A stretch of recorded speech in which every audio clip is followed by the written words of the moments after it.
आप देख रहे हैं Aliya Shah official. Welcome to my vlog.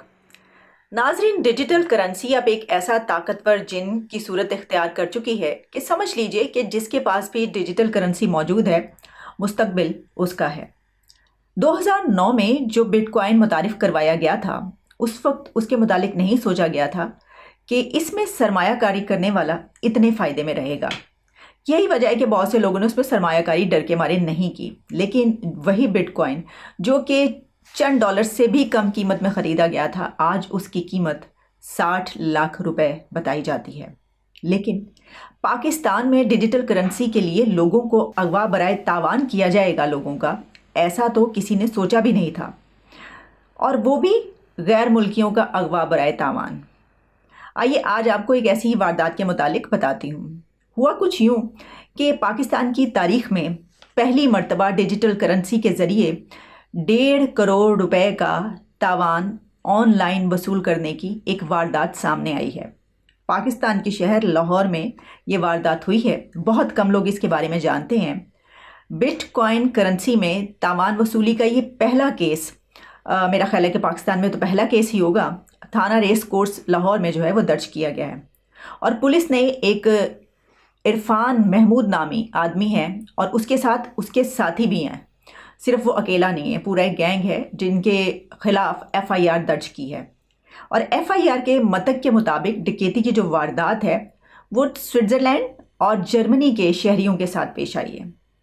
मैग्रॉन Maria और स्टेफन नामी स्विस और जर्मन शहरी, जो कि कहा जाता है कि 10 फरवरी को लाहौर आए और उनको बुलाया गया बाकायदा। राना इरफान महमूद जो जिसके खिलाफ ये हुई है एफआईआर दर्ज, उसने सरमायाकारी करने के लिए उनको पहले झांसा दिया, अपनी बातों से उनको बहलाया फुसलाया कि पाकिस्तान आए वो और बड़े पैमाने पर सरमायाकारी करने चाहते हैं। अपने आप को पता नहीं क्या पेश किया उनके सामने कि वो बेवकूफ़ बनकर पाकिस्तान चले आए। जर्मन और स्विस शहरी यहाँ पर जब वो आए तो उनको उसी शख्स ने मॉल रोड के एक बहुत ही अच्छे होटल में ठहराया और उसके बाद उनको शहर की तफरी करवाने के लिए भी अपने हमरा लेकर गया।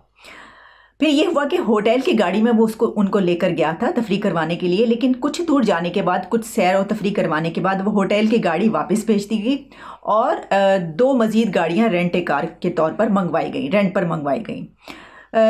उन पे उनको सैर करवाते हुए एक वीराने में जब लेकर गए, उसके बाद वहाँ पर एक और गाड़ी आई और उस गाड़ी ने आके उन दोनों गाड़ियों को रोक लिया और उनमें मौजूद जो दोनों गैर मुल्की थे उनको बाहर निकाला गया, उनकी तलाशी ली गई, उनके साथ बुरा सलूक किया गया, गाड़ी की तलाशी ली गई और उसके बाद उनके कपड़ों पर कहा जाता है कि जो मंशियात टाइप कोई पाउडर मल दिया गया।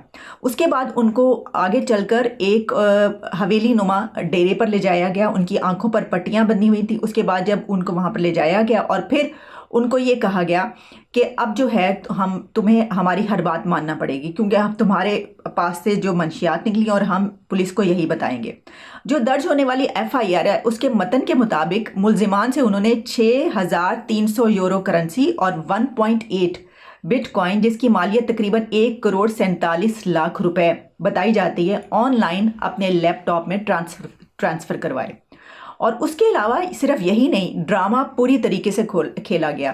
पूरा एक जिसे कहते हैं ना कि डिज़ाइन किया जाए, प्लान, उस तरीके से किया गया है।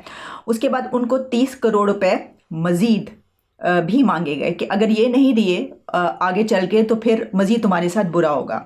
अच्छा, ऐसे मौके पर उन्होंने ये भी किया कि चंद जाली सहाफ़ियों की एक टीम भी अपने पास बुलवाई उसी वक्त और कहा, उन्होंने उनकी तस्वीरें उतारी और उन दोनों गैर मुल्कियों को ये एक तासुर दिया गया कि ये देखो हमारे पास ये सहाफ़ी भी मौजूद हैं, इन्होंने तुम्हारी तस्वीरें भी बना ली हैं, इन्होंने फिल्म बंदी भी कर ली है और इनके पास वीडियो भी मौजूद है। तो अगर आप लोगों ने हमें जो मज़ीद 30 करोड़ रुपया मांगा है, अगर वो आपने हमें फ़राहम नहीं किया तो ये वाली जो आपकी वीडियो है ये वायरल कर दी जाएगी। ये इतना बड़ा ड्रामा बाकायदा क्रिएट किया गया और उसके बाद जो है वो उन गैर मुल्कियों को बुरे तरीके से जो है वो लूटा गया। अब जाहिर है कि उनकी तो बहुत बड़ी रकम जा चुकी है। ये एक ऐसी वारदात है जिसके मुतालिक बहुत हैरानी हो रही है लोगों को सुनकर। इसकी वजह यह है कि एक तो ये कि बहुत कम लोगों को इसका पता चल रहा है اور دوسرا یہ کہ جب پتہ چل رہا ہے تو افسوس اس لیے ہے اس واردات پر کہ ایک طرف پاکستان اپنا ایک سافٹ امیج باہر پیش کرنا چاہتے ہیں، ہم چاہتے ہیں، اور اس حکومت کی بھی یہ ترجیحات ہیں، یہی ہمیشہ کہا جاتا ہے کہ باہر سے زیادہ سرمایہ کاری آئے، باہر سے لوگ یہاں پر آئیں، ٹورزم کو ہم بڑھانا چاہتے ہیں، ہم چاہتے ہیں کہ ہمارا ٹورزم بہت بڑھے، بہت غیر ملکی یہاں پر آئیں۔ تو جس ملک میں یہ ہو رہا ہے کہ ڈیجیٹل کرنسی کے اوپر اتنی بڑی وارداتیں کی جا رہی ہیں، بتائیے کہ اس ملک میں کیا کوئی باہر سے آئے گا جب یہ خبر باہر تک پہنچے گی یا پھیلے گی؟ آپ کے خیال میں کہ یہ جو کیس ہے اس کا کیا نتیجہ نکلے گا؟ آپ جانتے ہیں کہ پاکستان میں جب کوئی FIR درج ہوتی ہے تو اس کے بعد جو یہاں کے شہری ہوتے ہیں، جو بڑے اثر و رسوخ والے ہوتے ہیں، وہ بھی اپنے کیس کے پیچھے جب تک سالوں بھاگتے نہیں ہیں تب تک اس کا کوئی نتیجہ نہیں نکلتا۔ جس کے پاس طاقت ہوتی ہے وہ کیس جیت جاتا ہے۔ اب یہ والا جو کیس ہے، اور کبھی بھی لوٹا ہوا پیسہ کسی کو واپس ملا پاکستان میں، کبھی کوئی چوری ہوتی ہے، بڑی ہم نے دیکھتے ہیں کہ ایسی وارداتیں سامنے آتی ہیں جس میں اتنا زیادہ لوگوں کا روپیہ پیسہ چلا جاتا ہے، لیکن اس کے بعد پتہ چلتا ہے کہ اگر کوئی بہت طاقتور ہوتا ہے اور جس کے پاس پاور ہوتی ہے، وہ کہہ کہا کے سفارشیں لگوا کے جو ہے وہ اپنا کچھ تھوڑا بہت آدھا پیسہ نکلوا لیتا ہے۔ تو یہ غیر ملکی دونوں جو بیچارے برے طریقے سے لٹ گئے پاکستان آ کے، جنہوں نے سوچا نہیں تھا، جن کو یہ جھانسا دے کر بلوایا گیا کہ ہم تو بہت بڑی سرمایہ کاری کر رہے ہیں اور پاکستان میں تو ڈیجیٹل کرنسی کی بہت مانگ ہے اور سارا کچھ پتہ نہیں کیا کیا ان سے کہا گیا ہوگا، اور وہ بے وقوف بن کر یہاں پر آ گئے۔ اور ہو سکتا ہے، یہ بھی ہو سکتا ہے کہ وہ اس وجہ سے یہاں پہ آئے ہوں کہ پاکستان کا ایک ٹورزم کے حوالے سے باہر اچھا امیج جا رہا ہے کہ جی ہاں یہاں پر ٹورزم شروع کیا جا رہا ہے، ہمارے بڑے خوبصورت علاقے ہیں۔ ہو سکتا ہے انہوں نے یہ بھی سوچا ہو کہ ہم کچھ جو ناردرن ایریاز ہیں وہاں پر بھی سیر کرائیں گے، اس لیے بھی لوگ اس اٹریکشن میں بھی آ جاتے ہیں۔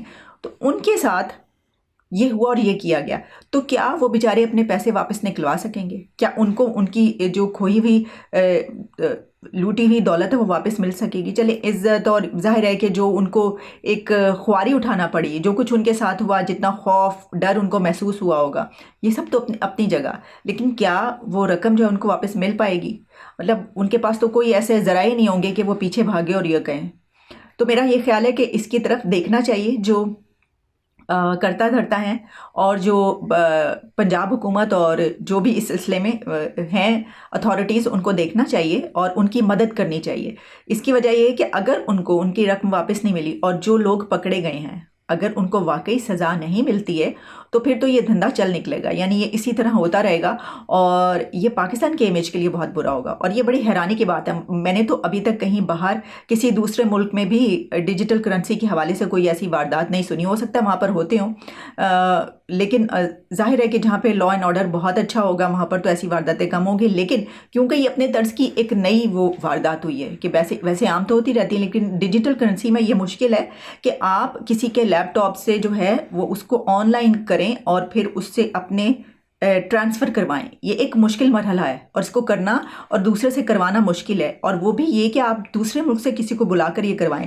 تو اس سے پتہ چلتا ہے کہ یہ گروہ کتنا باقاعدہ پلان کر کے کر رہا ہے، کہ اس کو ساری ٹیکٹکس آتے ہیں، تو لہٰذا اس لیے ان کو سزا ملنا بہت ضروری ہے۔ شکریہ۔